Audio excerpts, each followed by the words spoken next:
Hello students, इस video में हम लोग देखेंगे आज मतलब कि सर्कल से रिलेटेड जो क्षेत्रफल होते हैं, एरिया होते हैं, उसको देखेंगे। इसके पहले वीडियो में हम लोग जो भी मतलब फॉर्मूले देखे हैं उसको इसमें और डिटेल से देखेंगे। ध्यान दीजिएगा कि जैसे हम बताए हैं कि सर्कल जो होता है मतलब इसका एरिया जो लिखवाए हैं, जैसे कि पहला लिखवाए हैं एरिया ऑफ सर्कल। ध्यान दीजिएगा, area of circle equal to pi are square, यानी वृत्त का जो क्षेत्रफल लिखवाए पाई आर स्क्वायर लिखवाए। एक और लिखवाए हैं पाई डी स्क्वायर बाई 4। तो ये दोनों पे क्वेश्चन एक सॉल्व करेंगे और बहुत ही आसान तरीकों से आपको समझाने की कोशिश करेंगे जो आपको समझ में आएगा। देखिए ध्यान से कि हम बता चुके हैं कि ये सर्कल होता है, इसका सेंटर ये वो है और ये रेडियस आर है। ध्यान से देखिएगा, ये रेडियस आर है। तो एक हम यहाँ पे फॉर्मूला बताएं कि d इक्वल टू होता है 2r और r इक्वल टू हो जाएगा d बाई 2। ठीक है, तो इस पे दोनों पे एक क्वेश्चन हम बनाएंगे और देखेंगे कि दोनों पे आंसर इक्वल आ रहा है कि नहीं आ रहा है।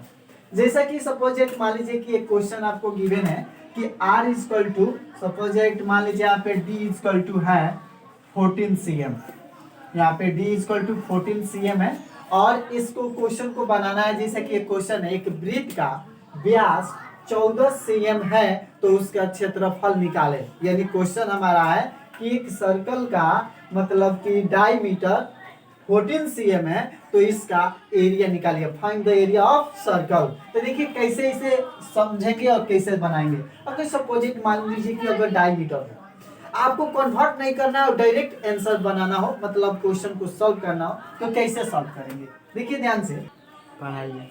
तो आइए देखते हैं कि अगर d इक्वल टू इतना हो तो इस फार्मूले पे कैसे बनाएंगे और इस दोनों पे कैसे बनाएंगे। सपोज एक बहुत से स्टूडेंट है जिसके दिमाग में चल रहा हो सर अगर डायमीटर अगर 14 हो यानी व्यास 14 हो तो r क्या होता है, तो इसका आधा हो जाता है, यानी ठीक है हाफ हो जाता है। जैसे मान लीजिए अगर r की बात करें, देखिए सपोज आपके अगर क्वेश्चन में d दिया हो, अगर उसको हाफ कर दीजिएगा तो ये r हो जाएगा। देखिए कैसे, जैसा कि एक फॉर्मूला यहाँ पे सपोजेट आप देखेंगे कि d इक्वल टू 2r है तो r equal to d by 2 है, यानी d को अगर हाफ कर दें तो ये r का इक्वल हो जाएगा। तो यानी d है 14 cm तो r हो जाएगा 7 cm। ठीक है, अब देखिए इस फॉर्मूले पे आप चाहे तो इस पे भी बना सकते हो और चाहे तो इस पर भी बना, दोनों फॉर्मूले को हम बताते हैं। जैसा कि देखिए इस पे बता चुके हैं पहले r इक्वल टू 7 है, तो अब इस फॉर्मूले पे एक बार बता देते हैं। पाई है तो पाई का वैल्यू होता है 22/7।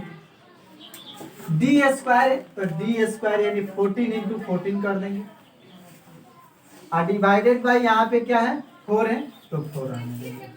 अब देखिए ध्यान से 7 2 जा 14 हो जाएगा, 2 2 जा 4 हो जाएगा, ये 7 हो जाएगा, मल्टीप्लाई करेंगे 154 cm स्क्वायर आंसर हो जाएगा। ठीक, अब हम बात करेंगे इस अगर सर्कल को हाफ कर दिया जाए तो इसका एरिया क्या होगा, यानी सेमी सर्कल का एरिया क्या होगा।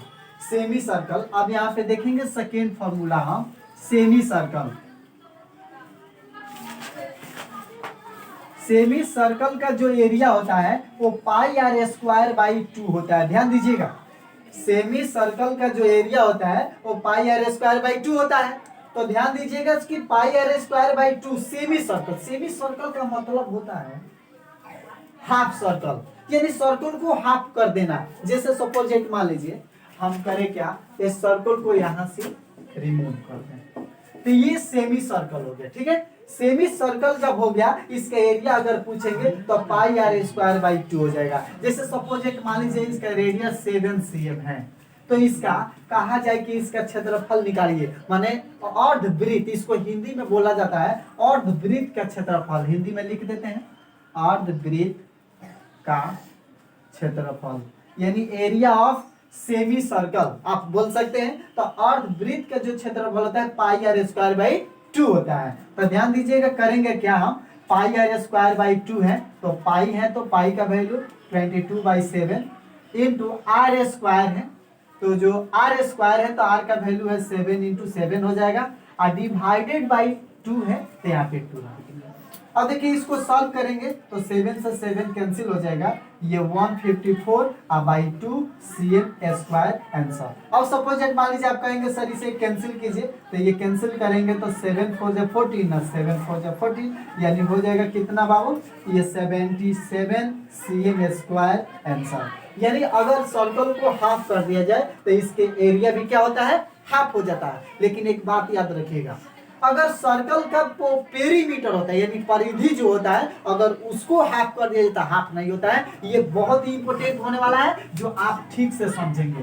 जैसे कि हम यहाँ पे बोर्ड पर बताने जा रहे हैं, जैसा कि मान लीजिए कि एक सर्कल है, ठीक से समझिएगा।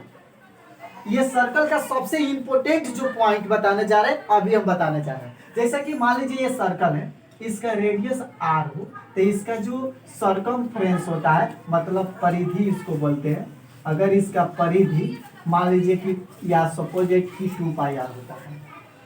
अगर परिधि की बात किया जाए, लेकिन कोई पूछे परिधि का मतलब क्या होता है, देखिए परिधि का मतलब होता है कि ये ऑल अराउंड जितना मतलब इसका एरिया होगा, ये ऑल अराउंड, अंदर की बात नहीं, बाहर का जितना परिधि होगा उसी को परिधि बोलते हैं, सर्कमफ्रेंस बोलते हैं। इसका सर्कमफ्रेंस होता है 2πr, या इसको लिख सकते हैं πd। ध्यान दीजिएगा, अगर वृत्त का, ये सबसे इंपॉर्टेंट बात बताना जा रहे हैं कि अगर वृत्त के परिधि कोई पूछा जाए, यानी भी पूछे वृत्त का परिधि इक्वल टू 2πr या πd होता है, ठीक है।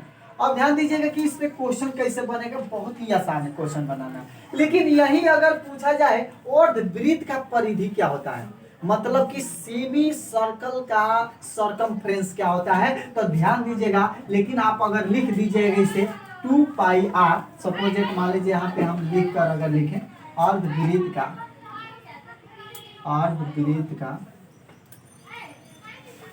परिधि, अर्धवृत्त का अगर परिधि की बात करें हम, तो इसका होता है 2πr/2। अगर लिखते तो ये गलत हो जाएगा, बिल्कुल गलत हो जाएगा। कैसे, आइए समझते हैं क्या होगा क्या होना चाहिए। अगर मान लीजिए सपोजेट कि किसी सर्कल का अगर परिधि हो यानी सर्कमफ्रेंस हो, तो 2πr या πd तो हो सकता है। लेकिन अगर पूछा जाए अर्धवृत्त का परिधि तो 2πr/2 करेंगे, जैसे 2 से 2 काटेंगे तो πr, ये बिल्कुल गलत हो जाएगा। इसे सही क्या होगा आइए देखते हैं। जैसे कि मान लीजिए कि ये सर्कल और ये इधर इतना क्लीन कर दें तो ये अर्ध सर्कल हो गया, मतलब ये वो हो गया, ये आर हो गया। तो ध्यान दीजिएगा कि इसमें रेडियस तो ऑलरेडी दुगो है, ये कम नहीं होंगे रेडियस।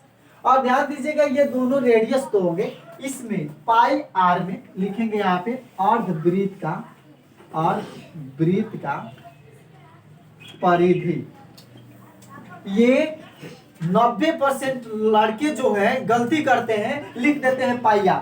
ध्यान दें, तो πr जो होगा वो अर्धवृत्त का परिधि गलत हो जाएगा। सही क्या होगा, तो यहाँ पे πr में जब तक इस 2r को ऐड नहीं करेंगे, ध्यान दीजिएगा कि परिधि के मतलब होता है कि ये ऑल अराउंड जितना मतलब साइड का जितना एरिया है, मतलब उसका सपोजेट मान लीजिए कि सब, ये सब का ये परिधि कहलाता है। तो सपोजेट ये बताइए कि जब परिधि कहलाता है तो इसी का पास न πr है, लेकिन ये छूट जा रहा है, तो ये 2πr इसमें ऐड करें, तो इसमें से r कॉमन लेंगे। जब r कॉमन ले लेंगे इसमें से, तो ध्यान दीजिएगा π+2 बचेगा। तो ये अर्धवृत्त का परिधि होता है r × π+2। हमेशा याद रखिएगा और बहुत ही इंपॉर्टेंट है। अब इसके अगले वीडियो में देखेंगे कि इस पे क्वेश्चन कैसे बनता है।